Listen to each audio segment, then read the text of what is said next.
Hello guys, this is your friend Naruto Audio Fanfics and we are back with a new fanfic. Which is what if Naruto came back to Konoha as the strongest shinobi ever? Part 1. And if you enjoy this fanfic then please press the like button and subscribe to my channel for more fanfic like this. And now let's start the fanfic. After coming back to the village and being appointed an elite Jonin, Naruto had asked Tsunade to hold on to the hat for 2 more years. Tsunade had protested, but Naruto had explained it to her that he will need some time to build up his reputation. A reputation like no other. From then on, Tsunade had sent Naruto on nothing lower than A-rank missions, knowing he could easily handle them. Naruto's reputation in Konoha had already risen in just 4 months after his return due to the fact he had completed 5 S ranks in that time. He had also changed his clothing to something much more practical and stylish. He now wore dark blue Anbu pants, loose until they were wrapped with black tape at the ankles and had an orange lining running on the sides. He also wore ninja shoes, I can't describe them but here's the link.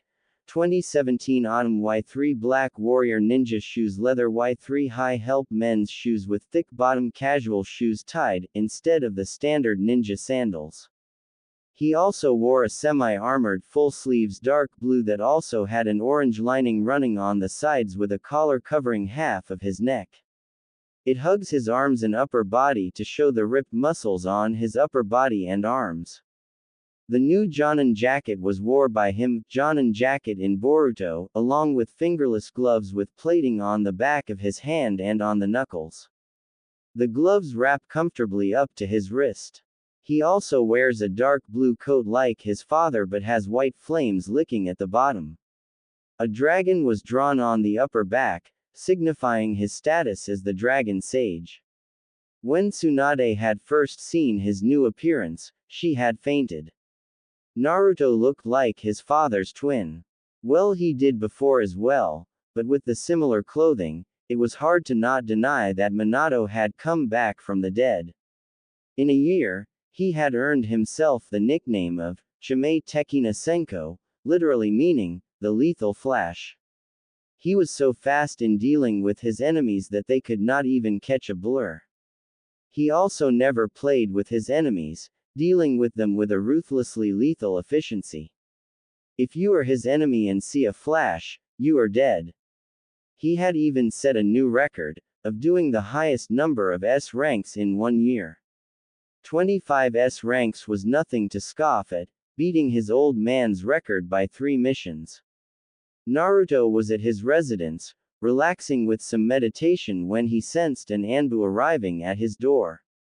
Hearing the door knock, he got up, grumbling about Anbus interrupting his relaxation time. He opened the door and asked, annoyance clearly displayed on his face, "What's the matter now?" The Anbu involuntarily shivered at the annoyance on the blonde's face. He had clearly interrupted something and now the strongest shinobi in the world was annoyed at him. He forced down his nervousness and spoke, Hokage-sama wishes to speak with you quite urgently, Namikaze-sama. Another thing was ever since his return from his training trip, everyone except his friends started calling him Namikaze-sama. It frankly disgusted him, they hated him first and when his heritage gets revealed they start to kiss the ground he walks on. Naruto raised an eyebrow in confusion, is this about a mission? Not exactly. Though she could give you a mission after briefing you, the Anbu replied. Naruto nodded and said, all right, I'll be there in 5. The Anbu nodded and vanished in a flicker of leaves. Naruto dressed up in his mission clothes, supplies enough for an S-rank mission. In the past months, he had gotten so much used to receiving S ranks on a regular basis that he would automatically resupply himself for an S-rank mission every time. He had even changed the writing at the lower back of his cloak to Lethal Flash. He teleported himself to outside the door and banged his door open, waking up Tsunade from her nap rather violently. As she laid her eyes on Naruto, who was stupidly grinning, she half-heartedly threw the bottle of sake at him. Naruto simply leaned to the side, the bottle harmlessly passing by his head and shattering behind him. It was always so fun to annoy her. He turned serious and asked her, "So Ba-chan, why did you call me?" Tsunade herself turned serious. "Naruto, the council is pressuring me to activate the Clan Restoration Act on you." Naruto scowled. "You can tell those disgusting power-hungry bastards to off. There's no way I'm gonna take any of them up on their offers of marriage contracts. We both know what they want." Tsunade knew what Naruto was talking about. Ever since Naruto claimed his inheritance and seats on the council, the civilian council had been pressuring her to activate the CRA in Naruto's case. But she and Naruto knew that the council was after the power behind the Uzumaki and Namikaze clans. They detested how the demon brat was the head of two of the most powerful clans of the Shinobi nations. Tsunade had put her foot down on the matter along with Naruto that he was not going to become a breeding factory, no matter how much they claimed that they were doing this for his betterment. She would watch out for her son until her dying breath. The council did back off for some time, but they would mention it now and then. She was, frankly saying, getting tired of it. Tsunade sighed. "As much as I want to, I can't stop them from expressing their opinion. But you have to resolve this issue quickly, Naruto. I can't hold them back forever." Naruto adopted a fierce scowl. As much as he hated to admit, there were some things not even the Hokage could do. Ever since he had given a demonstration of his new abilities, the council was shouting for him to take part in CRA. They even had the nerve to suggest that he should donate some of his blood samples so that ninjas with his abilities could be created. What they were actually suggesting that he did not deserve such power and he should be experimented upon and his abilities be given to those the council deemed worthy of the abilities. Needless to say, he was pissed and furious beyond imagination. He was so pissed that the whole Shinobi Council and Tsunade had to hold him back, that too with all of Tsunade's super strength and Shikamaru's shadow possession jutsu, from tearing the civilian council apart. They had somewhat succeeded, but could not stop him from sending the council member who had given the suggestion to the hospital, beaten within an inch of his life.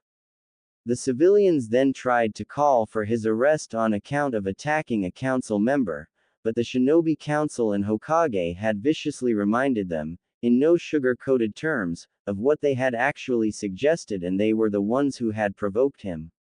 The council had backed off for a while after that, but not for long. Naruto sighed and said, "I am 21, Ba-chan. I am, as such, a legal adult and as an elite Jonin, I answer only to the Hokage. They can only advise you, but you are the one who makes the decisions. They also don't have any power to command a shinobi. Being an advisory council, they can only advise you. It is you who makes the decisions. You can hold them off." Tsunade glared at him. "You think I want to deal with them anymore? Anyways, I have a mission for you." Naruto's face lit up and he asked hopefully, "S rank?" Tsunade shook her head. "A rank. We have received reports of a group of bandits that have been expanding their bases. They have established 3 bases up till now. The bases are in a triangular position, with each base at a distance of 30 kilometers from each other.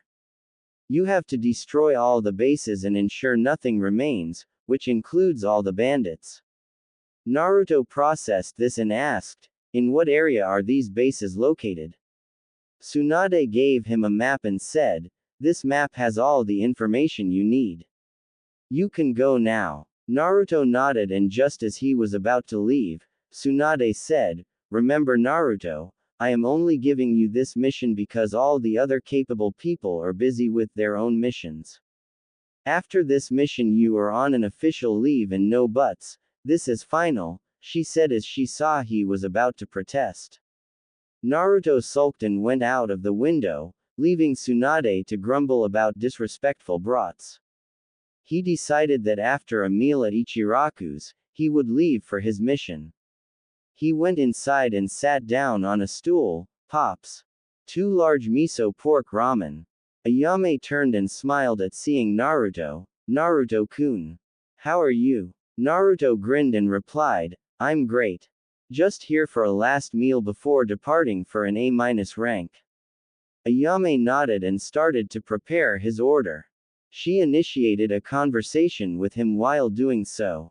So, Naruto-kun, have you made any girlfriends lately? Naruto shook his head. Nah, there's no one right now.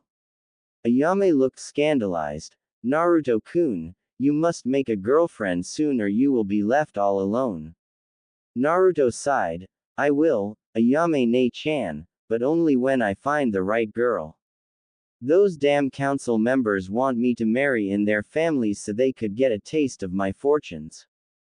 Ayame nodded, understanding him. Naruto had a lot in his plate from the civilian council. They just could not take a hint to leave him alone.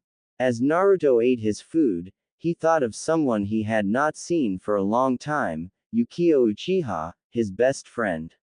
She had vanished after the 4th Shinobi War and had not been seen since then, making it 4 years since he had last seen her. He sighed. No use thinking of her right now. He would find her when he gets his official leave. He finished his meal and thanked Ayame, departing for his mission in a flash. XXXXXXXX. The mission was relatively simple, considering what he was capable of now. He scouted a base, found out the number of bandits in a base, layout of the base, and then with his knowledge of sealing, he created explosives that would have made Deidara proud of him. He destroyed everything, leaving nothing to salvage. He set his explosives such that all the explosive seal arrays on all the bases needed just one seal to activate. In one night, all the 3 bases were wiped out simultaneously in huge explosions. Naruto decided that since the mission was already over, he might as well stay and explore the village and its surroundings.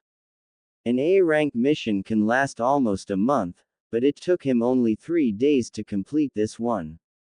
The village was small and by no means a shinobi village, but the life was peaceful and the people were quite friendly. He explored the various shops and restaurants in the first week and was going to explore the forest next. As he was walking along a river that flowed in the forest, he sensed 6 chakra signatures closing in on him. He turned around and faced the bandits who were trying to sneak up on him. It's hopeless to try and sneak up on a seasoned shinobi, you know. The bandits were obviously brainless idiots as they still tried to fight him.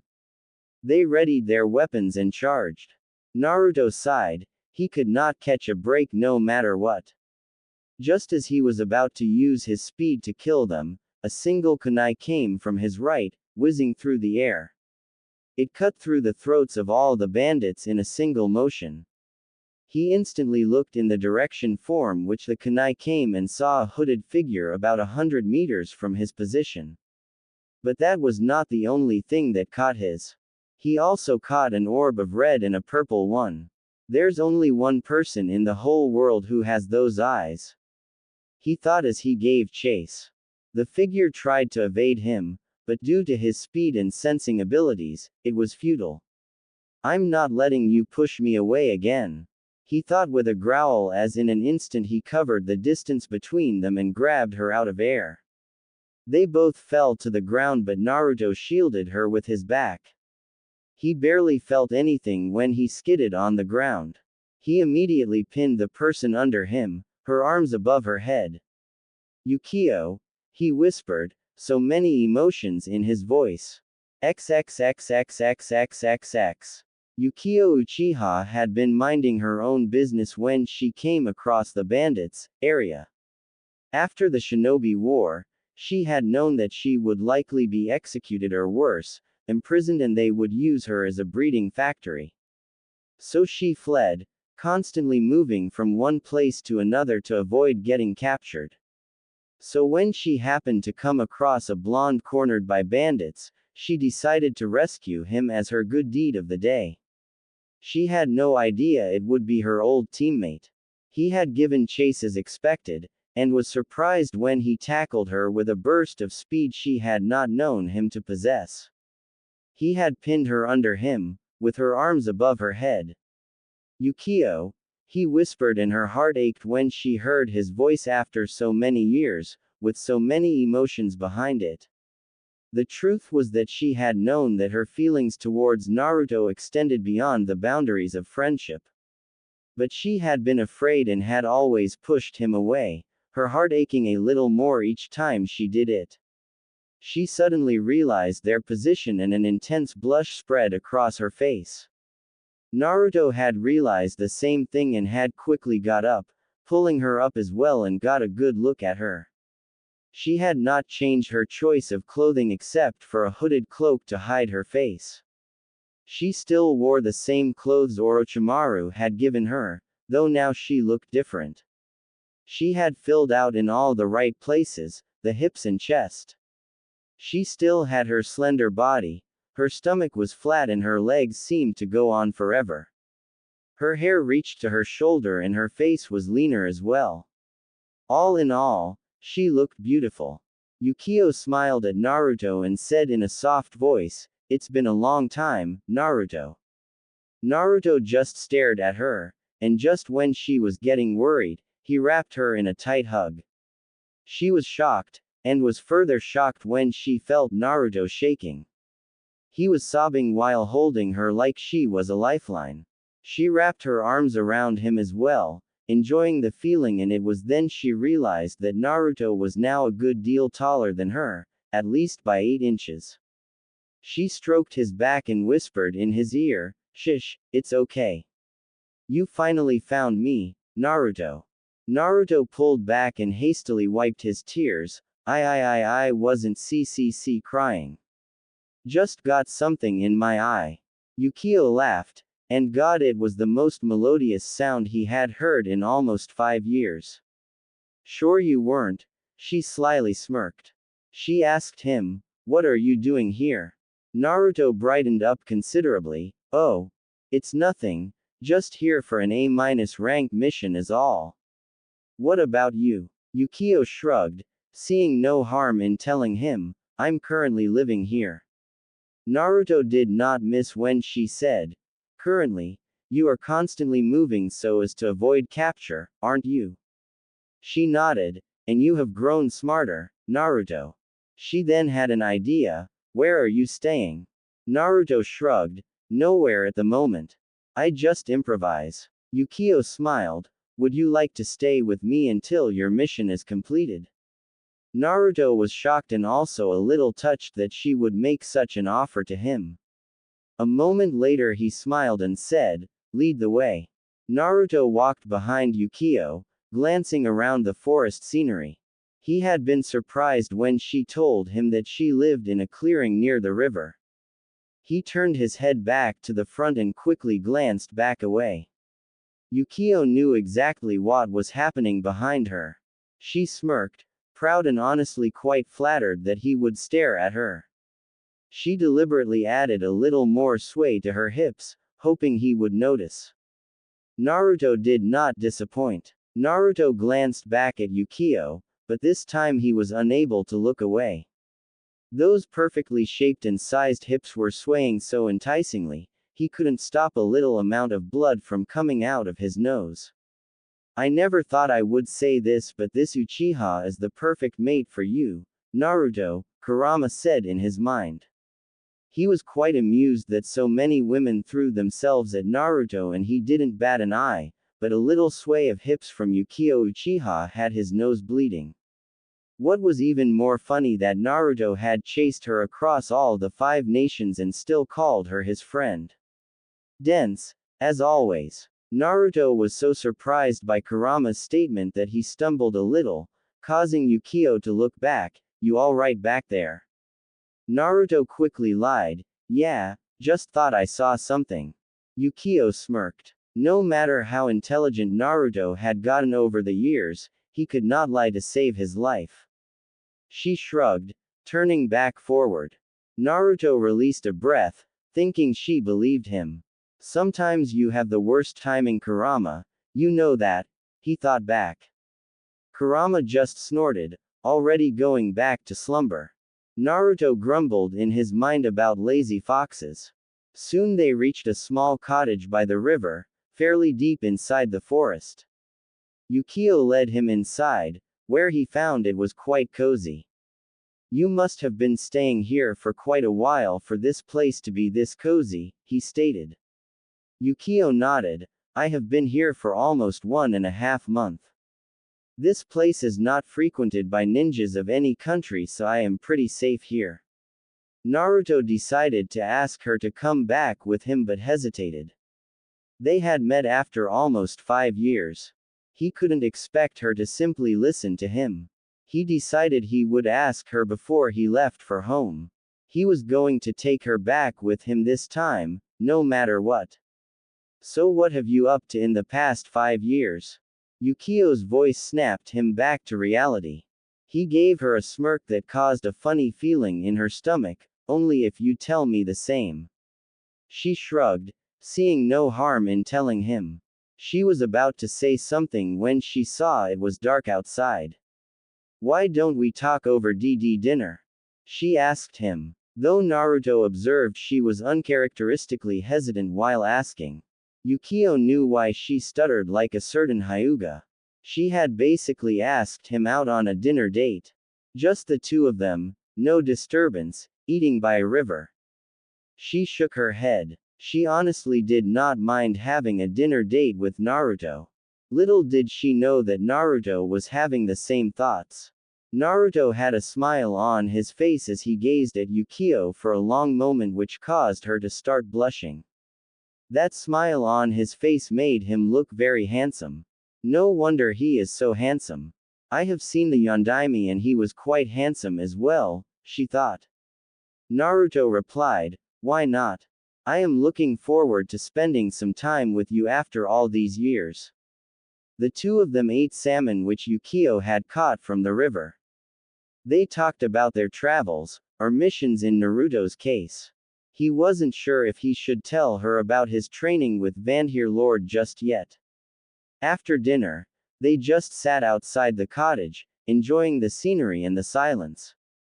Eventually Naruto asked her, Yukio, did you think about me all these years?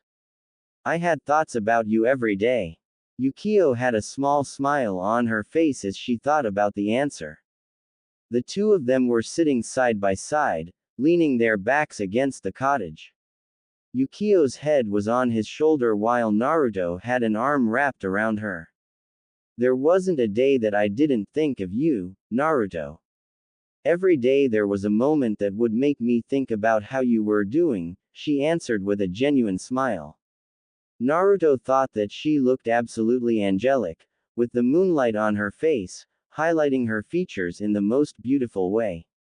Her answer warmed his heart a little, and he pulled her closer towards himself, pressing a kiss to her forehead. Yukio blushed hard at his gesture and shuffled closer to him. She cursed herself for every time she pushed away Naruto, when she could have had moments like this with him. The warmth he provided right now was not just to keep her warm. Being in his arms gave a sense of protection to her that she had only felt with Itachi, and that to only when she was little. The two of them stayed out for a little longer and then decided to head inside to get some sleep. Naruto automatically steered towards the couch, but Yukio stopped him. Naruto looked at her confused. What are you doing? Yukio looked somewhat annoyed. Who knows how dirty you are currently? You will take a bath first. There's no way my couch gets dirty because of you if you are going to sleep on it. Naruto was taken aback, but quickly agreed. He was itching for some hot water. Don't forget, this is a cottage without any water connections to the village. You will have to bath in the stream, she finished with a devilish smirk, one that reminded him of their genin days. It always appeared on her face when she did something that trumped Naruto in some way. Naruto froze. No hot water. Cold water, That too before going to sleep. He looked at Yukio, who still had the smirk on her face and arms crossed under her chest. He would never say it to her face, but she looked unbelievably at that moment. A defeated expression spread on his face as he made his way towards the water body, a towel in hand. Yukio then turned and went into the bedroom and changed her clothes to sleep. She snorted when she thought of his expression about having to bath in the stream. Did he really think that she had no hot water?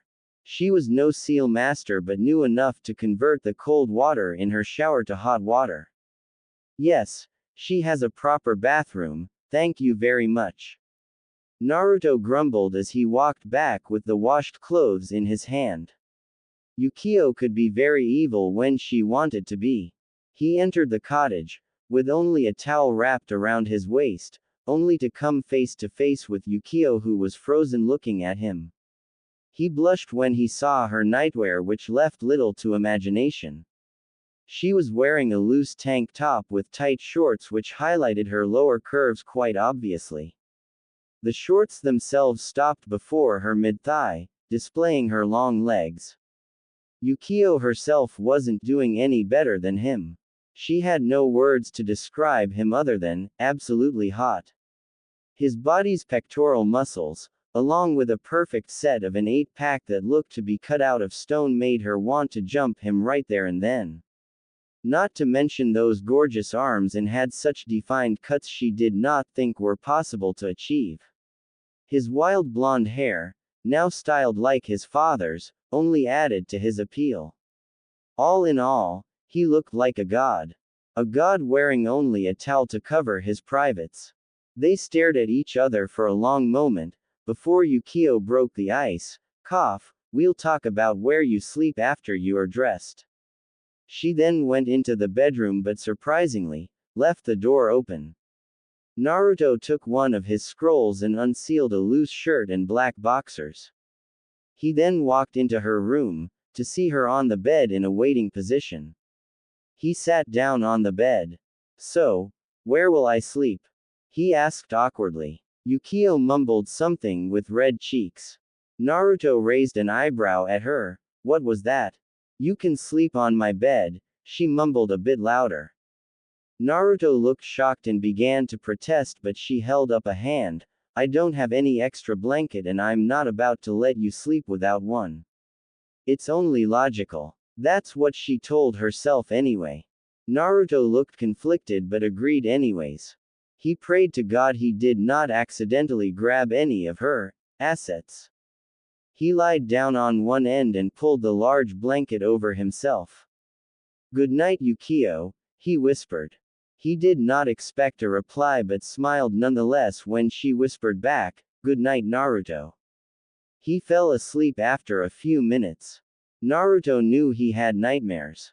After all, with a life that revolved around killing, who wouldn't? But this time it was much worse. He saw Tsunade's death in the Fourth Shinobi War, Kakashi getting killed after getting his eye ripped out, the Rookie 9 wiped out by Madara's signature fire jutsu. The last one, however, was that Madara held Yukio by her throat and had already ripped out her Rinne Sharingan, preparing to kill her. He woke up in a heavy sweat, breathing rapidly.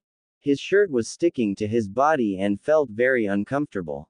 He took it off and threw it aside. Only then he realized that a hand was rubbing his back. He turned his head to find Yukio gazing at him with a concerned expression. He looked at her for a moment and then lied back down, but Yukio had lied down beside him and embraced him. He automatically wrapped his arm around her, pulling her close. For the first time in a long time, both of them felt complete and at peace. When the sun's rays hit her face, Yukio's eyes fluttered open and her face broke out into a smile as she felt an arm around her from behind, with a hot breath just under her ear that made her shiver. They had shifted her into an intimate position during their sleep, however Yukio had no problem in this position. She shifted and turned around to face Naruto. Naruto was sleeping with a smile on his face when something shifted in his arms, prompting him to open his eyes. They opened to find themselves gazing in pool of coal-colored eyes. Naruto and Yukio kept looking into each other's eyes for a long time, until Yukio started to lean forward.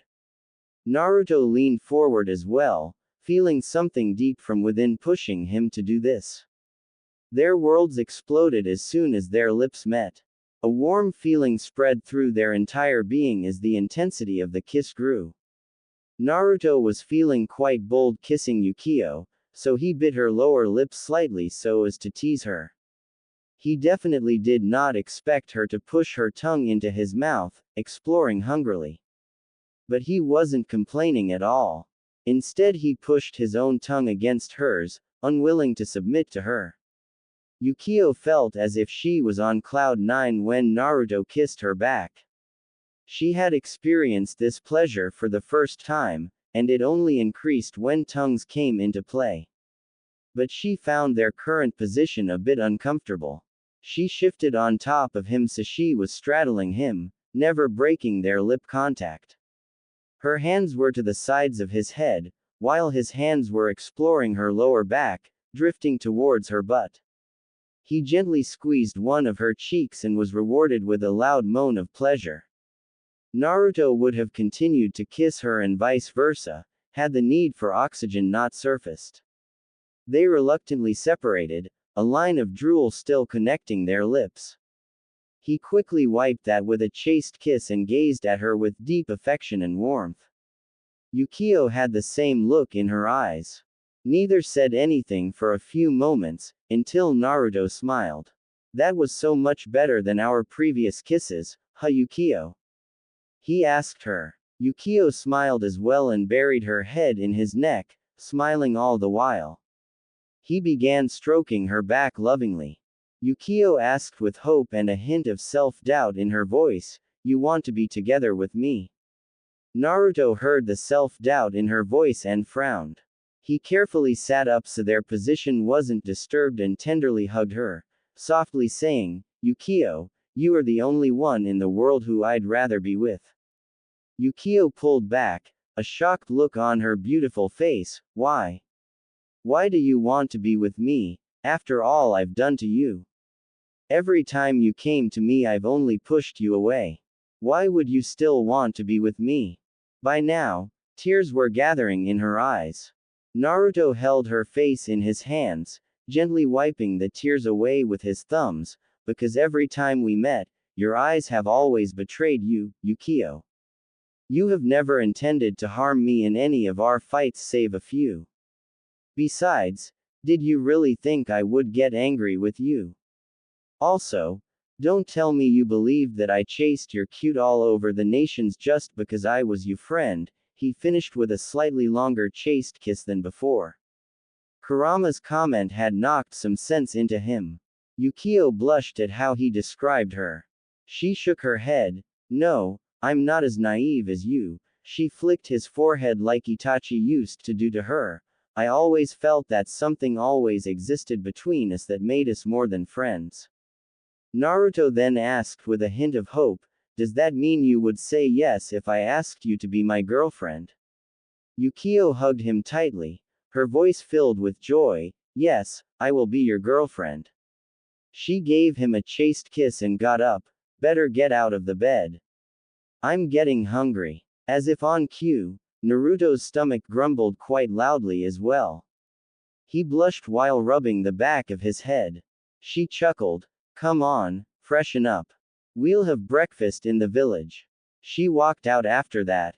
Naruto released a happy sigh filled with relief. Happy because he now had a beautiful girlfriend and his chances of taking her back to Konoha had increased substantially. Relief because he was glad she did not notice how uncomfortable he was in his boxers. Their intimate position made him hard very fast. It was a miracle she didn't notice. Yukio called out behind her, "The bathroom is the next door to the bedroom." She took immense pleasure in the indignant shriek that followed. After the both of them got dressed, they started towards the village, running on the forest trees. The village was a good 10 miles away, and though they could keep their pace and reach in 20 minutes, Yukio noticed out of the corner of her eye that Naruto was looking bored. While Naruto had no qualms running with Yukio, he had gotten a bit lazy. Well, not lazy, more like he always wanted to finish all the tasks he had as quickly as possible. His super speed had become a large part of his everyday life. He turned towards Yukio, who was glancing ahead. Suddenly, a rather devious idea pooped into his head, but he discarded it immediately. Yukio would kick him in the nuts if he did that. So Naruto, I was wondering how you finished your A-rank mission so early. Yukio's curious voice snapped him out of their thoughts. He turned to her so he was jumping trees sideways, without slowing down. He shrugged, well, I took a page out of Deidara's book and blew everything up. He was right after all. Art is a blast, he said chuckling. Yukio raised an eyebrow at him. Since when did Naruto enjoyed explosions of that magnitude? They reached the village soon after and sat down in a dango restaurant, much to Naruto's complaints. Yukio turned to him, what's your problem with dango? Naruto looked at her scandalized, I am a ramen worshipper, not dango. I am going against my religion, Yukio. Plus, ramen is much better. Yukio simply asked him, have you ever tried dango? Naruto gave her a blank look. Yukio sighed, already annoyed, guess there's a first time for everything. Come on, you'll like it, she smiled reassuringly at him. Naruto at first had doubts that anything could taste better than ramen, but as soon as he tried one, his eyes popped out of their sockets. It was almost as good as ramen, if not better. He rapidly ate his part of the meal and ordered many more. Yukio simply watched in disbelief. She knew Naruto had a big appetite, but 50 sticks were simply ridiculous. Naruto sat back with a happy sigh, a dango stick in mouth. That was good. He would have to try the dango stalls and shops in Konoha as well. He looked at Yukio, who was gaping at him. He asked her puzzled, what? It was then he noticed that everyone was gaping at him, not just his girlfriend. He gave an annoyed look to everyone in the restaurant, what are you looking at? Everyone rapidly turned around, acting as if they were totally not staring at him. He rolled his eyes at their acting and turned back to Yukio, who looked suspicious. I know you have a big appetite, Naruto. But even you cannot eat this much, but you did. How? She had narrowed her eyes at the end of her question. Naruto inwardly sighed, seeing no way out of this talk. He stood up, leaving a large tip on the table that caused Yukio to gape at him and motioned her to follow. I'd rather not talk about it here. Let's head back. They left the village and arrived at the cottage. They went inside and Naruto made himself comfortable on the couch for the long talk that was to come.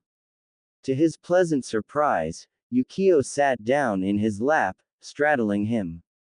She poked him in the chest, her Sharingan blazing threateningly, start talking Naruto.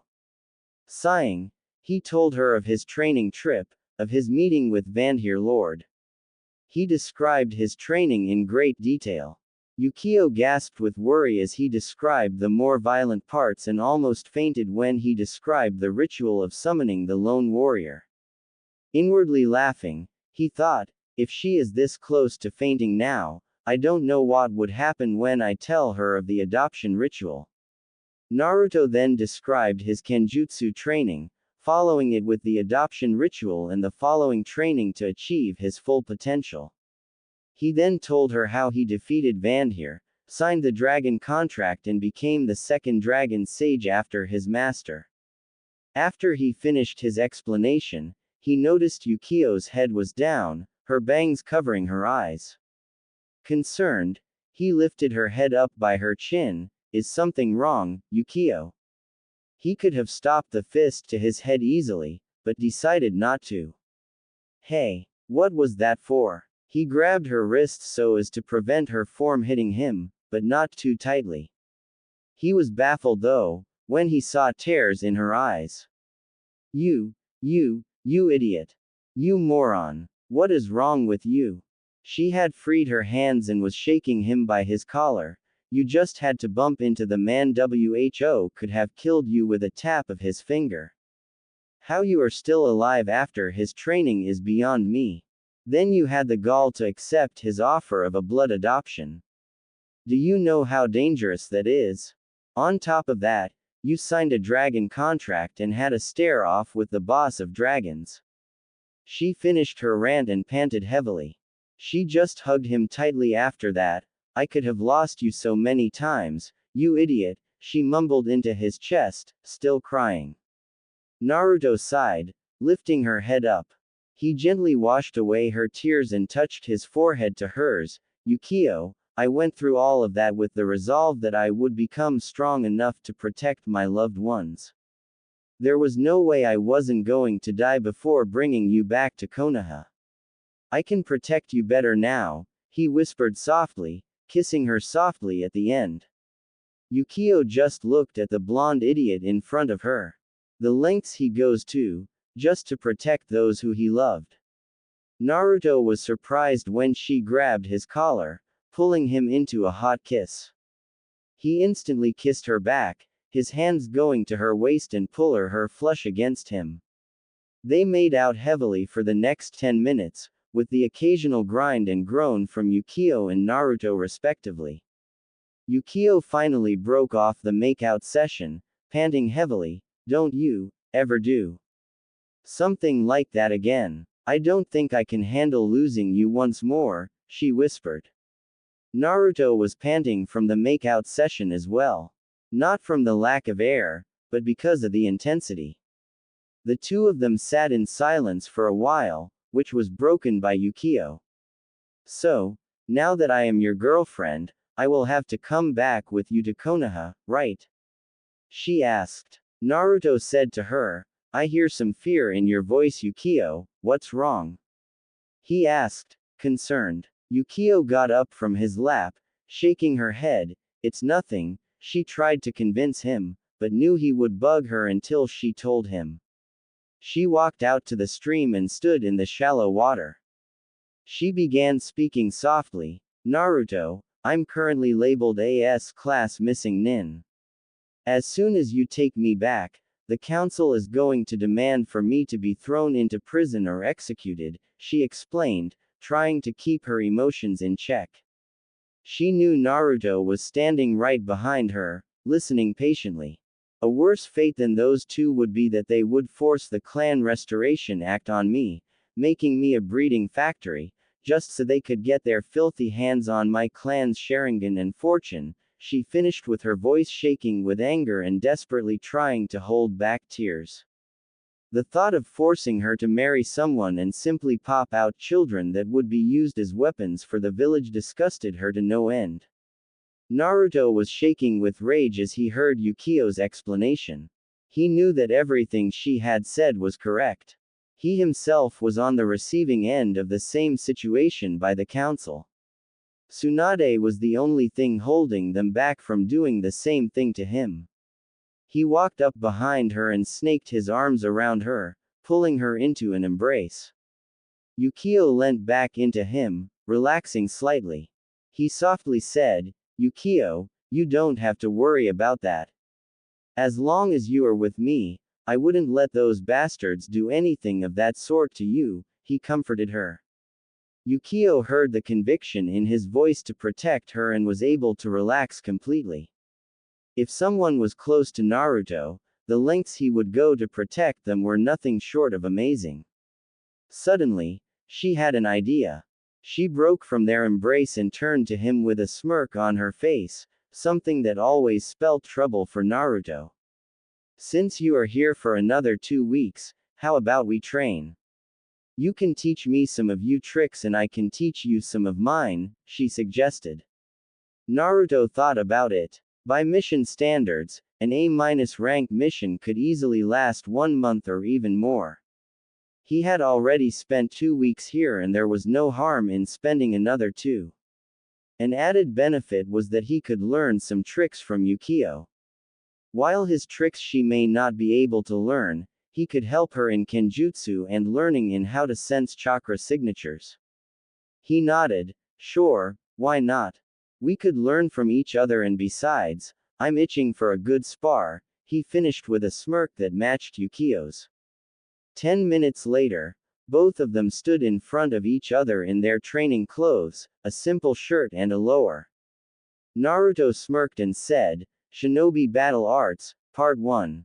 Taijutsu, imitating a certain Cyclops. Yukio slipped into her attack stance, not activating her Sharingan yet, while Naruto simply stood there with a smile, hands behind his back. Yukio raised her eyebrow at his easiness.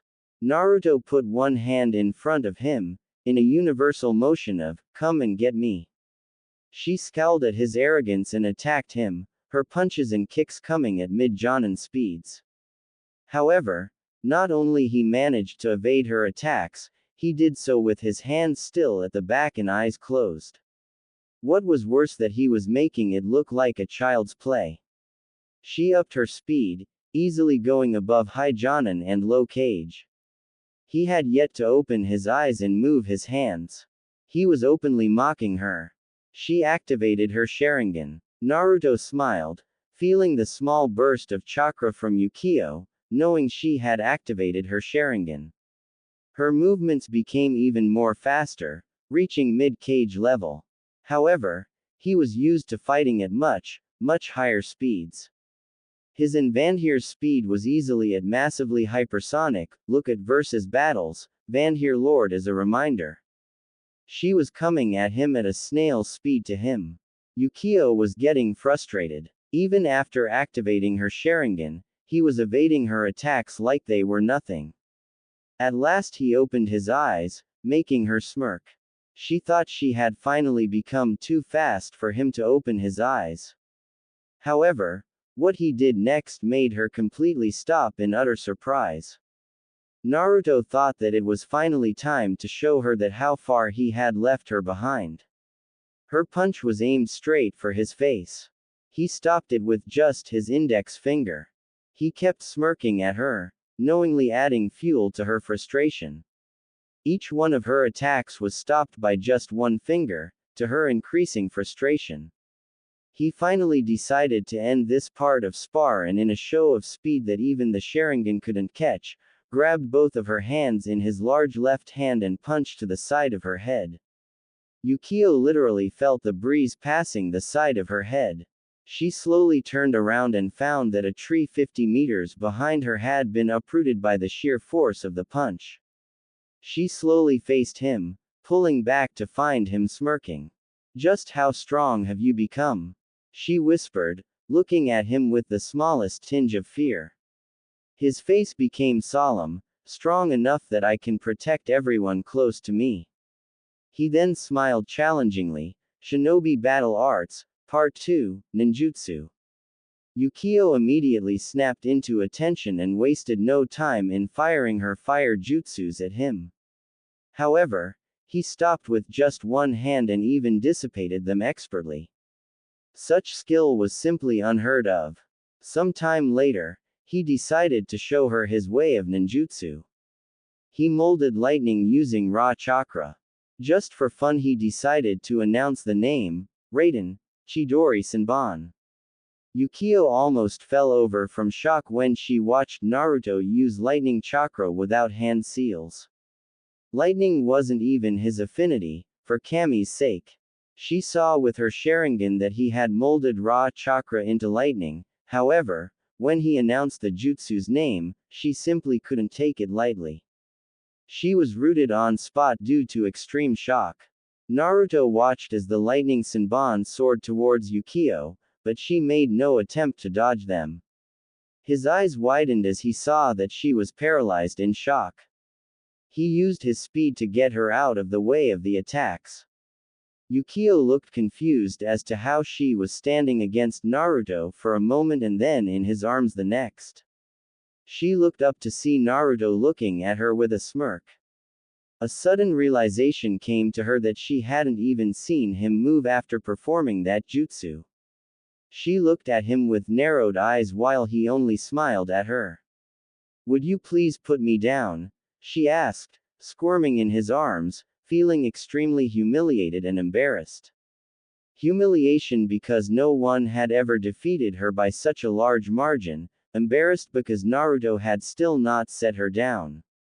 Naruto smiled widely. No, I'm having far too much fun holding you. He pulled her closer and put his face in the crook of her neck, taking in her smell. Yukio blushed brightly at that and punched the blonde's chest in an effort to make him set her down. To her surprise, he didn't even notice the punch, continuing his activity. Naruto had even started to press some light kisses and suckling her neck, making her moan in pleasure. Naruto, all right there, stop, we can continue. Ooh, later, she tried to make a coherent sentence, but Naruto was giving her so much pleasure that it was hard to resist. Naruto finally pulled back, looking at Yukio, who was panting and had red cheeks, who was looking at him with what he knew was an angry expression, but looked extremely on her. Chuckling, he carried her to the cottage in her arms. Yukio would never admit, but she immensely enjoyed being in Naruto's arms. Knowing that her kick-ass image was already ruined in Naruto's eyes, she snuggled into his chest and wrapped her arms around his neck, closing her eyes in contentment. She missed the look of adoration Naruto was giving her. Over the next few days, Naruto and Yukio trained daily, with Naruto giving her tips on how to improve her fighting style and teaching her a few new tricks. Their relationship had gotten better and the two of them were not shy to show their feelings to each other. Naruto had taught her how to sense chakra signatures without the use of Sage Mode so that she may not get caught off guard again. He also taught her how to summon a sword out of nowhere, one of the tricks he learned from Vandhir.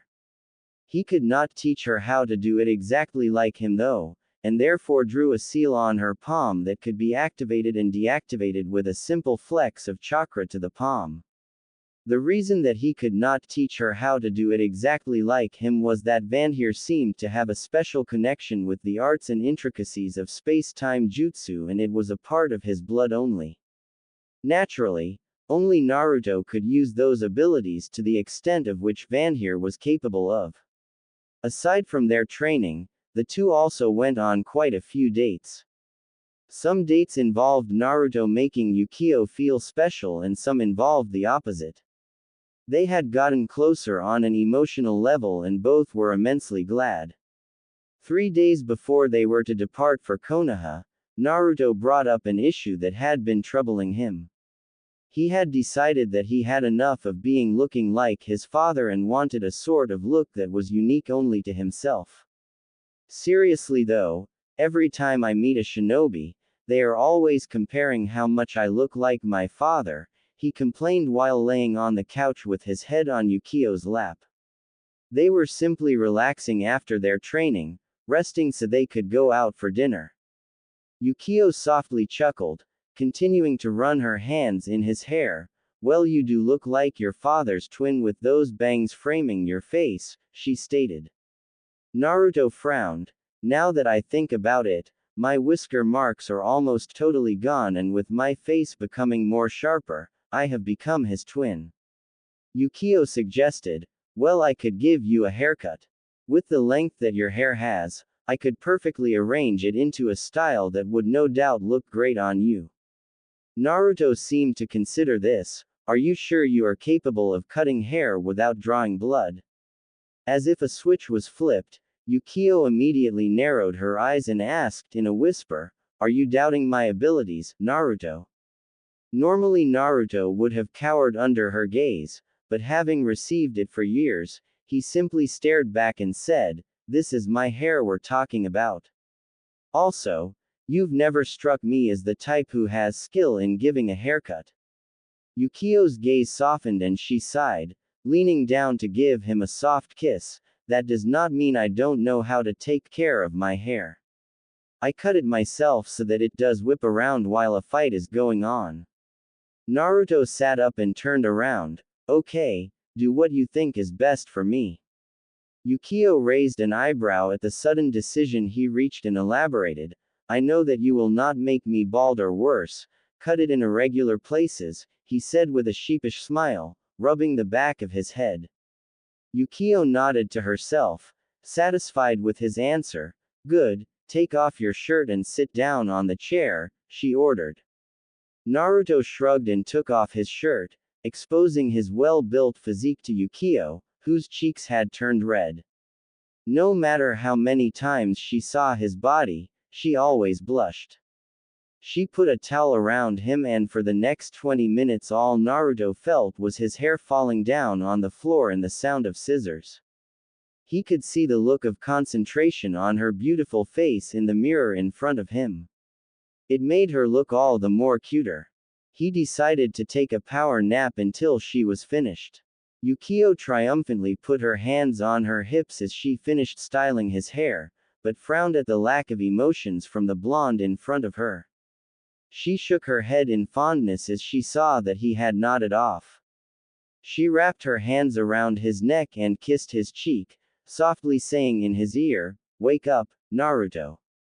Naruto felt himself being woken up by his girlfriend and snapped his eyes open, making Yukio doubt if he was sleeping at all. His eyes widened as he saw his new hairstyle. His hair was still long, but not overly so as his father's was. The bangs that framed the sides of his face were now gone and his front hair was styled so that his bangs casted a sort of shadow over his eyes. His sharp bangs now flowed along his jawline. Search Dongai Ichigo's hairstyle. All in all, he looked even hotter than before. Yukio had to hold in a nosebleed as she asked in smug tone, "So, like the new hairstyle?" Naruto turned to her with the largest grin on his face. "I love it, Yukio." He pulled her into a heated kiss, without pulling on his shirt. Yukio got the first-hand experience in feeling him up and nearly cried out when she felt the hardness of his muscles. Naruto put his hands on her hips and scooped her up, her legs wrapping around his waist. They continued kissing until Yukio's back hit the wall. Naruto broke off the kiss and looked at her, laughing at the hazy look on her face. Yukio snapped back to reality at the sound and immediately blushed, burying her face in the crook of his neck. She was a bit disappointed when Naruto put her back down. "I love what you've done to my hair, Yukio. Even I didn't know I could look this good," he complimented her, softly kissing her. Yukio lifted her nose up in the way only she could pull off, "And you doubted my skills." Naruto chuckled as he went to put on his shirt. "You'll have to be on guard now, though." Yukio asked, confused, "Why is that?" Naruto came back, dressed for dinner, "Because almost every woman in Konoha is after me, eyeing me like a piece of meat. My new hairstyle is bound to attract even more attention. Not to mention the women of this village," he finished with a scared look on his face. Yukio would have laughed at his expression had she not listened to his rant. Naruto looked very fetching, and the fact that he was a clan head of two of the most powerful clans in the Shinobi nations, along with his reputation as the strongest warrior in the world only added to his appeal. She narrowed her eyes and spoke in a dangerous voice, "Like hell I'm going to let that happen. The flames of Amaterasu will burn them even if they look at you in the way I don't like," she finished with her Sharingan and Rinne Sharingan activating. In the nearby village and Konoha, many women who were dreaming about Naruto felt a shiver pass on their back, promising pain. Naruto gulped at the seriousness of the threat. Wow, she's really serious about her threat. Inwardly though, he was touched at how much she cared for him to issue such a threat. Besides, she thought with some sadness, "I've got a lot to make up for what I've put you through, Naruto." As they went out for dinner, Yukio glared at almost every woman who glanced at Naruto with lust in their eyes, scaring them away and giving them the message, "He's taken." Naruto had no problem ignoring them, having gotten used to the behavior back in Konoha. They finished their dinner and headed back to the cottage, where Yukio proceeded to almost burn the water with her flames, but Naruto assured her that she was the only one for him. The next 2 days passed and soon both of them were packed up and ready to go to Konoha. Naruto had told her that she was going to love the way he was going to take them back. Yukio, however, felt somewhat uneasy. Naruto asked her as they both stood side by side in the clearing, dressed up in their shinobi gear. He smacked his right fist into his other palm. "All right, let's do this."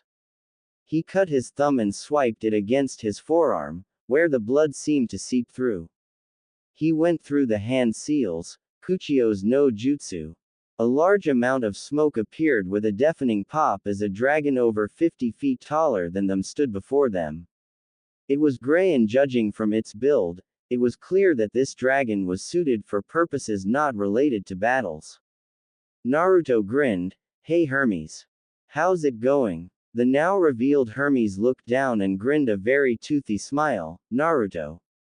How are you? It has been a long time since you have summoned me." Hermes then spotted a very pale Yukio next to his summoner. "And who's this?"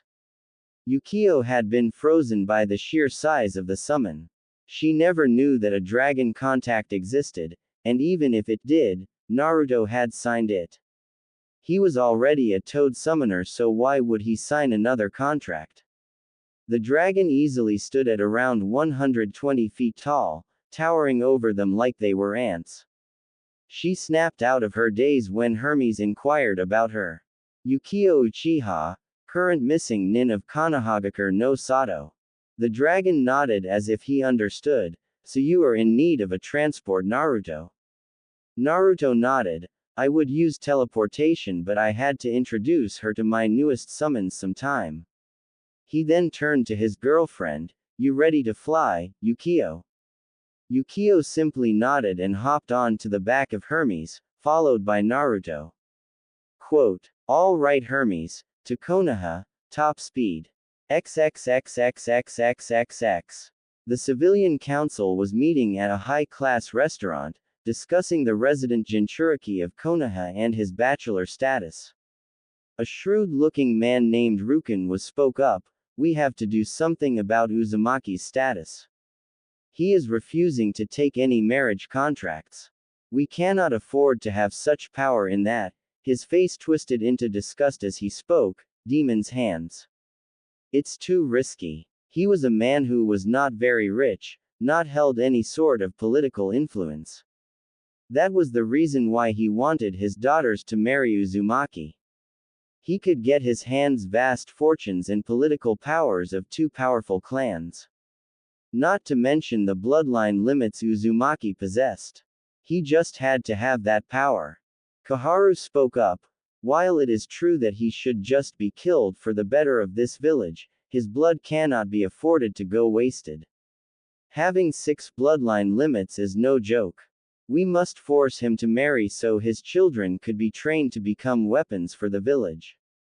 In her eyes, Naruto simply was too dangerous to have the sort of power he wielded now. He was a wildcard that they could not control, and no one liked that fact. For years they've controlled what happened in the village, including all the treatment that Naruto received in his early years. Now that he had become powerful, so much that he could decimate an army without a sweat, the civilians decided that they would somehow get rid of him and then acquire the Namikaze and Uzumaki fortunes and use them for what they thought was the betterment of the village. Too bad for them that their plans would never work. XXXXXXXX. Hermes was flying high up in the sky with 2 passengers in the back.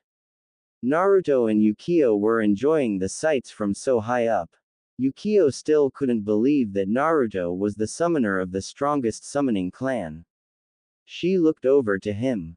Standing on the massive head of the fastest dragon of the dragon summons, Naruto looked the perfect image of a leader. He stood with utmost confidence, exuding power and demanding respect with just his presence. His coat was flowing back along with his hair, making him look like a prince. He had told her that they were quite far away from Konoha and it would take at least 20 hours to reach there. She stood up and had to immediately steady herself or she would have fallen due to the strong winds blowing at such altitudes. She walked behind him and wrapped her arms around his chest and leaned into his broad back. Naruto affectionately smiled and just put his large palm over her small one, returning the gesture. Both of them smiled as Hermes raced in the sky towards their destination. Azumo and Katetsu were as usual, stuck with guard duty. It was late evening and the sky was already dark, with many people retiring for the night. Azumo glared at his partner. What is it with you, always picking guard duty? Katetsu shrugged, not at all bothered by his partner's glare. Hey, this is the spot where there is the least disturbance, a nice view of the forest, total peace, my friend. Azumo was about to retort when he saw something in the sky, heading for Konoha. Only after a few minutes, when it was close enough to identify, his eyes widened.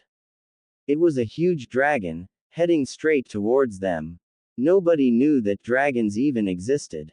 The fact that one of them was heading towards them made them utterly terrified and confused. Even though the border patrol was gathered and ready, the dragon was said to be a mythical creature, capable of rivaling the power of the tailed beasts. Hermes landed in front of the gates and snarled as he saw ninjas with weapons drawn. This is the exact reason why the Dragon Clan didn't associate with ninjas.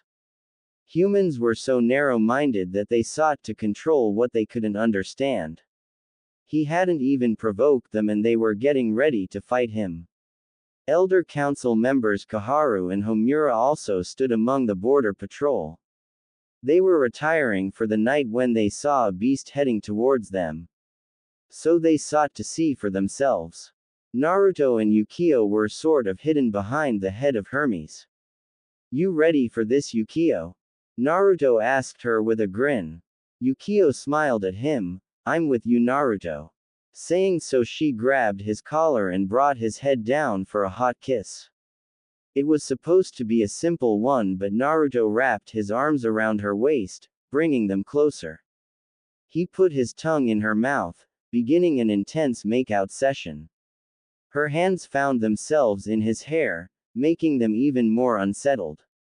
He inwardly grinned at her response, figuring she could use some extra courage. While the couple was making out, the shinobi were glancing at each other, unsure of what to do. One Anbu asked her team leader, Captain, what are we to do? The captain was about to respond when Koharu's voice said, capture the beast. The captain turned around and saw the council member's cold gaze. But ma'am, the dragon hasn't provoked us yet, he tried to reason with her. Koharu glared at the Anbu captain, so why are you waiting for it to attack? Besides, capturing it will make Konoha even more powerful. That is something which is not possible. A loud voice came from the back of the dragon and everyone's eyes widened as they saw Naruto descend from the dragon's back. He walked towards the council members and leveled a sneer at them. You old farts just can't let go of an opportunity to gain power, can you? Homura snarled at the boy, you dare talk to us this way? You will show us respect. Naruto glared in return, I will show you respect when you do something to earn it, you power-hungry imbecile. Many shinobi were shocked at the blatant disrespect Naruto was showing. Koharu decided to intervene. You will show respect, and besides, Naruto cut across her like she wasn't even there, you cannot take my summon a prisoner. That is quite a welcome you have, Naruto. Another dry voice came from behind the dragon, putting the shinobi on guard again. A large puff of smoke sent Hermes back to the summoning realm. As the smoke cleared, many shinobi almost fainted from what they saw. Yukio Uchiha had returned to Konoha, and she looked pissed. Saying that the atmosphere in the council room was tense was like saying Tsunade only drinks a little. The tension could be cut like a hot knife through butter. On one side it was Naruto and Yukio, both glaring at the council, and on the other side it was the council, glaring at them back and silently making schemes in their heads. Tsunade was looking at Naruto. More specifically, the way he was standing slightly in front of Yukio, as if to protect her. That made her inwardly raise an eyebrow. Something had to have happened when he found her. I know that Naruto always has been protective of her, but this time it's somehow different. Tsunade decided to speak. Jonin Namikaze, would you please tell us as to how you found Yukio Uchiha? Naruto replied, the full report or the brief? Tsunade waved her hand, keep it brief. You can submit the full report to me later. Naruto started, I had just completed the mission objectives when I decided to stay for the festival. Mostly because I wanted to ensure that no bandits remained. What he said was partially true, as bandits do most of their attacks in heavily crowded areas and the festival was the perfect place for that. However, the shinobi side of the council, as well as the elder council members, knew that the reason was totally bullshit. While the elders hated to admit this, Naruto was always very thorough in his mission. There was simply no way a bandit would be left after he blows up the bases. But as much as they wanted to, they couldn't call him out for it. A-rank missions usually take almost 4 weeks. He could easily say he was delayed. Naruto continued with his report, describing how he was exploring and got attacked by bandits and how Yukio intervened before he could take care of them. You mean saved you? Yukio corrected him with a smirk. No, I was about to bash their skulls when you slashed their throats. I didn't need your intervention at that point, he said while glaring at her. Dream on, big boy, she glared back at him. The Shinobi Council and Tsunade had only one thought. They are arguing like a couple, they thought with a smirk. Even the civilian council picked up on this, but their reactions were to stare at the couple with horror. What if they really are one? They thought. While almost everyone in the village knew the relationship between the last Uchiha and Naruto, including the civilian council, they never gave the idea a second thought that they would become a couple. If they did, they would become too powerful and it would get difficult to control that sort of power. Tsunade announced, now, we have to decide on what to do with Yukio Uchiha. She didn't fail to notice that a small amount of fear entered Yukio's eyes, nor did she miss the slightest narrowing of Naruto's eyes. A civilian spoke up, as she is the last of Uchiha clan, she must be put under the Clan Restoration Act. Another spoke up, indeed, it would definitely help the village to have more than one pair of Sharingan. The children would become powerful enough to serve this village. Yukio and Naruto were glaring at the civilians by now. The greed in their voices was unmistakable. No matter what they said about the Sharingan benefiting the village, they both knew they just wanted to keep the Sharingan under their thumbs. Yukio spoke up before Tsunade could. Her voice contained anger that was barely kept under wraps. I am not going to become a baby-making machine. I will marry, but not to make babies that you want to control as weapons for this village. Rukin spoke up and shouted, how dare you speak to us like that? We are the civilian council.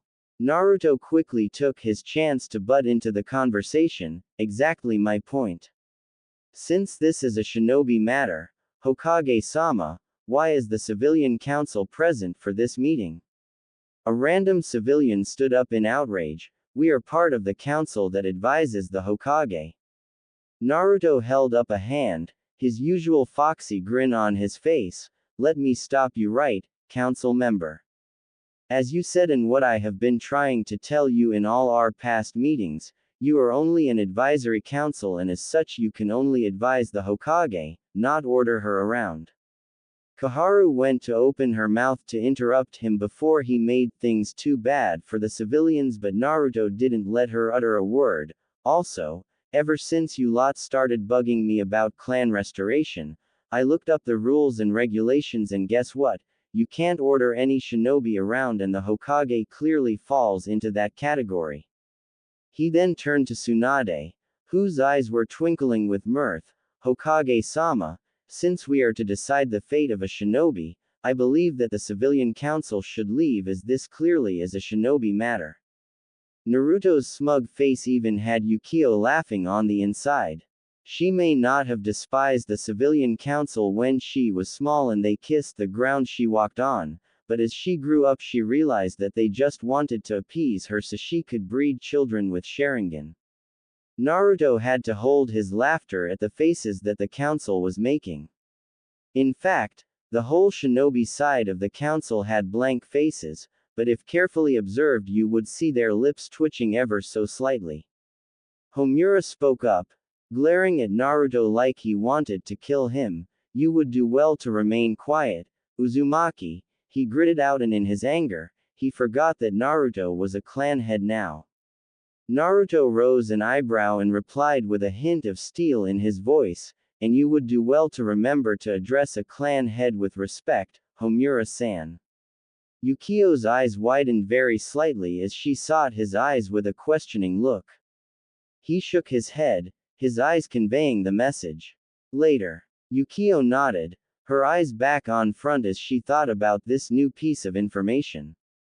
She had thought about Naruto and her marrying, but Naruto being a clan head would mean that they would have a lot of sway in political matters considering his reputation and her power as clan lady. Homura looked like he would die instead of giving Naruto respect. I apologize for my disrespect, Namikaze-sama, he gritted out. Naruto nodded and turned his face back to the front. Tsunade was thinking hard. While Naruto had not so subtly pointed out to the civilian council that their presence was not required, she was giving her previous thoughts some serious consideration. Two clan heirs, both the last of their clans, both very powerful shinobi, and if my intuition and their interaction is anything to go by, clearly a couple, she thought. But first, to address the civilian council. Naruto is correct. Anbu, please escort the civilian council out of these chambers. The Anbu dropped out of their posts and carried out the Hokage's orders. The civilian council glared at him all the while when they were escorted out. Then she grinned. Naruto Namikaze, she began, getting Naruto's attention, it is my decision that Yukio Uchiha would be placed under your security. Since she is a former missing nin and therefore cannot be trusted presently, she will be placed under probation for the next 6 months, by which I mean she will not be performing missions above C rank, with you being her assigned guard. Naruto and Yukio were pleasantly surprised to hear Tsunade's decision. While Naruto was a bit disappointed that Yukio couldn't be trusted, he understood that the Hokage could not afford to be biased in her decisions. Tsunade was dancing inwardly. She made sure that the Uchiha would be kept in check, gave an opportunity for them to grow closer, and the best thing about it all was that the civilian council can't do a damn thing about it. Talk about killing 3 birds with 1 stone. Naruto smiled, understood Hokage-sama. He turned to Yukio, who was trying not to smile. Come on Yukio, we have to get you settled back into this village. Homura and Kaharu were fuming. How dare that brat? First he had the nerve to talk about how civilian council couldn't participate in discussions related to shinobi matters, and then he reprimanded Homura about not respecting a clan elder, and the worst thing about it was that he was right on all accounts. You will get yours Uzumaki, just you wait, he thought darkly before walking out of Hokage Tower. So, Yukio started, you are a clan head now, huh? The two of them were walking towards through the Uchiha district to collect Yukio's belongings from her house. Since it was decided that Yukio is to be placed under Naruto's protection, Naruto had invited her to stay with him. She had complained how small his apartment was, but stopped when he began to smile mysteriously. When she asked what he was smiling about, he just replied, "You'll see." Naruto smiled as he put his arm around her, pulling her to his side. No one would see them like this in an abandoned district anyway. Yeah, in fact, clan head of 2 clans is more like it. This shocked Yukio, but it just showed as a raised eyebrow, 2 clans. Naruto nodded. Indeed. The Uzumaki and the Namikaze clan. Uzumaki was already a clan and my father's name was automatically given clan status when he made Hokage. Yukio nodded as she processed the information. They stopped in front of her house. Naruto put his hands in his pockets. So, how many would you be needing to clear out what you need? Yukio replied, 30 of them should be enough. As soon as she finished, 30 clones of Naruto soundlessly came into existence. One of them stepped forward. What are the orders, boss? Naruto simply pointed to Yukio. Listen to the lady. The clones simultaneously looked towards Yukio, which she found a bit creepy, but shoved the feeling aside. Alright, I want 5 of you. She began giving out orders to the clones. Within 1 hour, all her belongings were packed in 4 boxes. Naruto looked at her. Is that all? She nodded. Naruto then proceeded to use his telekinesis to stack the boxes on top of another and then put the stack in a ceiling scroll. He then turned to the wide-eyed Uchiha. Let's go. Yukio shook her head. I don't know if I would ever get used to it. Let's go. Naruto smiled and put her hand around her waist, both of them vanishing from the spot. They appeared in front of the Namikaze estate. Yukio's eyes widened as they gazed upon the massive house. You live here. Naruto kissed her on the cheek. Told you you'll like it. She put her arms around him. That I definitely do. The two of them stayed like that for a while and separated. Naruto then summoned 30 clones again. He tossed the scroll to one of them. You know what to do. The clones then vanished into the house, the leader barking orders to the others. Yukio then turned to Naruto, who looked at her with innocent eyes and slyly smiled. We have a bit of time before they finish. Naruto looked lost for a moment but quickly caught on. He smiled and remarked, My, what a naughty girl, to which Yukio just smashed his lips, his hands automatically going to her waist to hold her up. Their tongues clashed in a heated dance, with both trying to dominate the other.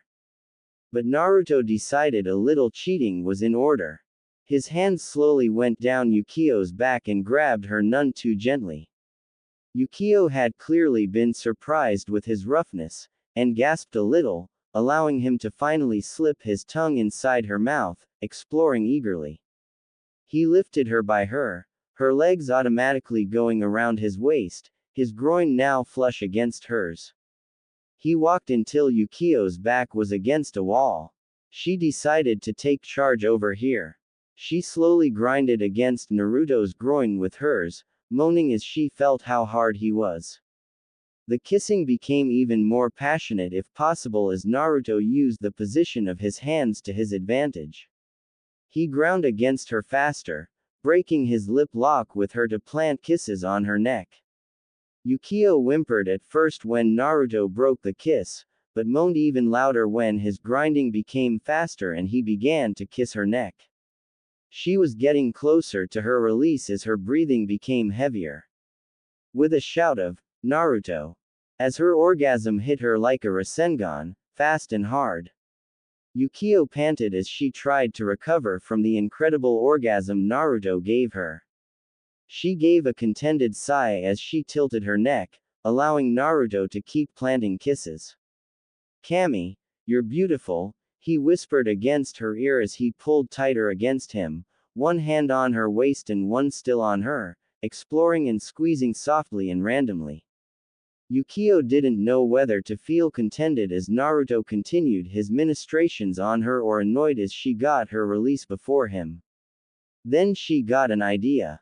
If you let go of me, I could return the favor, she murmured as she put her hands on either side of his face. What? Naruto stuttered as he blushed as red as Hinata. It's only fair that I do, after all, she said, privately amused at how he blushed. You really don't have to, it's okay. He set her down, but shuddered as her right hand went towards his equipment, stroking him through his clothes. Oh, but I want to, she said with a husky voice just before she kissed him, pressing her advantage and pushing her tongue in his mouth. Naruto panted, trying to gain some of his senses back from the high that Yukio had given him. He had to wonder though, where did Yukio pick up these skills from? Either way, he was not complaining. They were lying side by side in the huge bed of the master bedroom. Naruto figured that since they were obviously going to be sleeping together, they could take the master bedroom. That was, I don't even have the words to properly describe it. It was simply amazing, he said after he had recovered. Yukio smiled tenderly as she leaned into his touch. You know, Naruto, I had always known somehow that we would end up together, despite the fights we had. Naruto smiled nostalgically. Ah yes, the fights. Yukio got up from the bed and moved out, into the room's balcony. It had been many hours since they were in the bedroom, taking a nap due to the mental exhaustion caused by the council meeting. As she looked at the stars in the night sky, she thought back to her interactions with Naruto, right from the academy until now.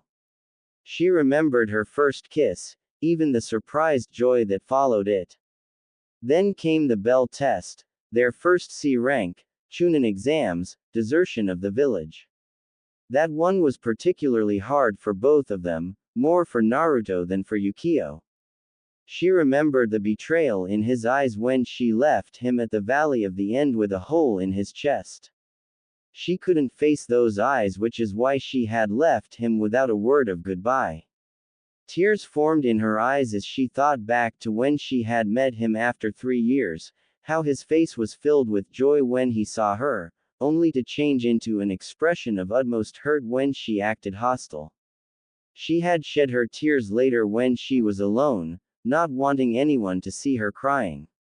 She had felt so guilty for doing this to him, but convinced herself that everything would be alright after Itachi was dead. But instead the opposite happened. When she had killed Itachi, the truth was forced upon her in the worst way possible.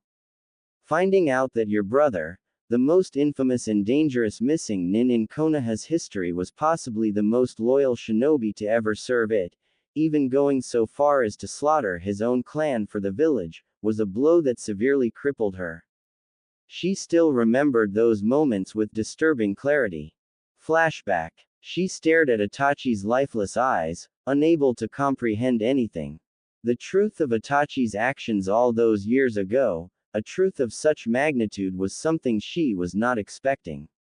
She had expected him to torture her, kill her, tell her that he hated and was disappointed with her.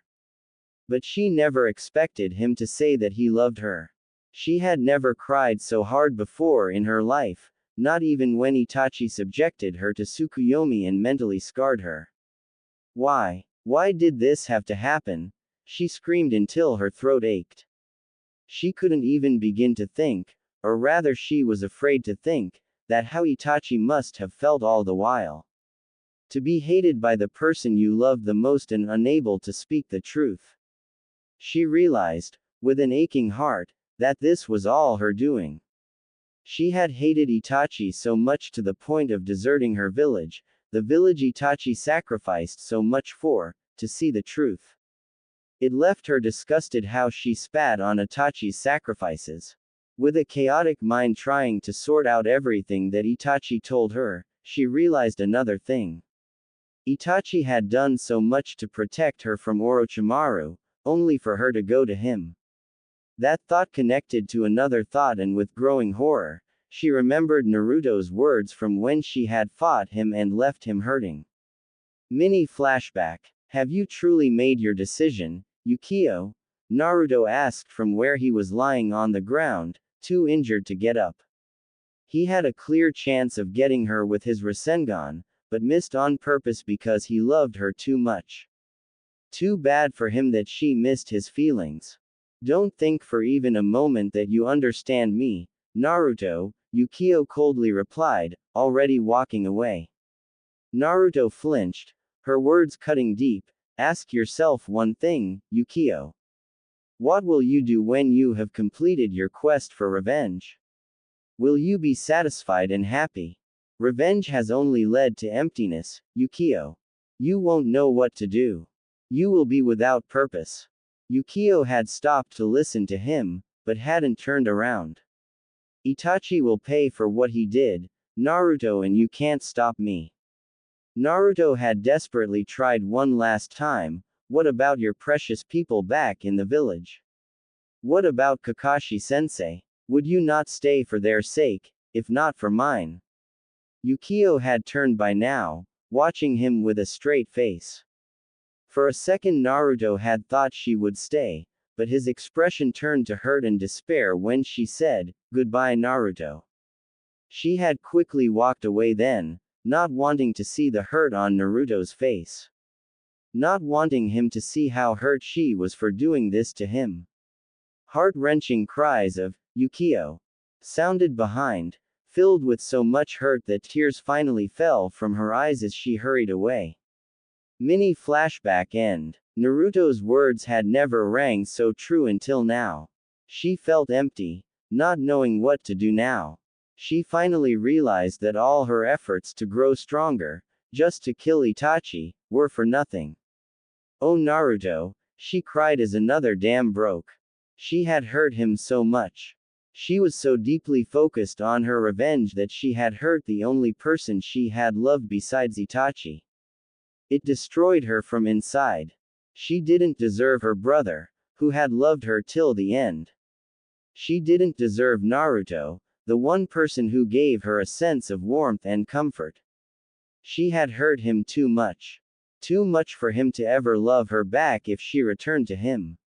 She had thrown everything away, and got nothing but a broken heart. Flashback. Tears were freely flowing from her eyes by now, her sobs drawing the attention of Naruto, who immediately moved to her side to see what was wrong. Yukio. He didn't get to finish as Yukio had turned and burrowed her face in his chest, crying freely and clutching onto him as if he would slip from her grasp. Her voice had so much anguish and hurt that he instinctively wrapped his arms around her, whispering comforting words to her, kissing her forehead. "What's wrong, Yukio?" he asked softly. "I don't deserve your love, Naruto. I've hurt you so much. You were right, my revenge led to nothing but grief. I was foolish, throwing everything I had, throwing you away," she cried. It broke him inside to see how much she was hurting. He softly said, "Everyone makes mistakes, Yukio, and not every mistake can be corrected. You didn't realize at that time that you had people on whom you could rely for support. You didn't realize that I would have supported you every step of your way, had you come back to me." He shrugged. "Maybe there would have come a way in which you wouldn't have lost your brother." He tightened his hold on her. "But now you know how much it hurts, which is why I know you won't do it again." Yukio listened to him speak and almost cried again, hearing the sincerity in his voice. He had done so much for her and she had only hurt him in return. She promised herself that she would never leave him again, no matter what. Naruto looked at her buried in his chest. He honestly had no idea that Yukio had been hurting this bad, bottling her emotions up for so long. She shifted in his hold and he realized that she had relaxed to the point that she was about to fall asleep. He gently picked her up bridal style and carried her to the bed. She must be emotionally exhausted after such an outburst, he thought as he gently laid her onto the bed. He was surprised when he was pulled by her, almost landing on top of her. Only his quick reaction saved Yukio from being squished. He looked up to see Yukio's sleepy eyes. She was holding him as if her life depended on him. "I've left you too many times, Naruto. I won't ever leave you again." Naruto smiled as he leaned and gave a soft kiss to her. "Same from my side, Yukio." They drifted off to sleep with tender smiles, glad they had sorted their issues out.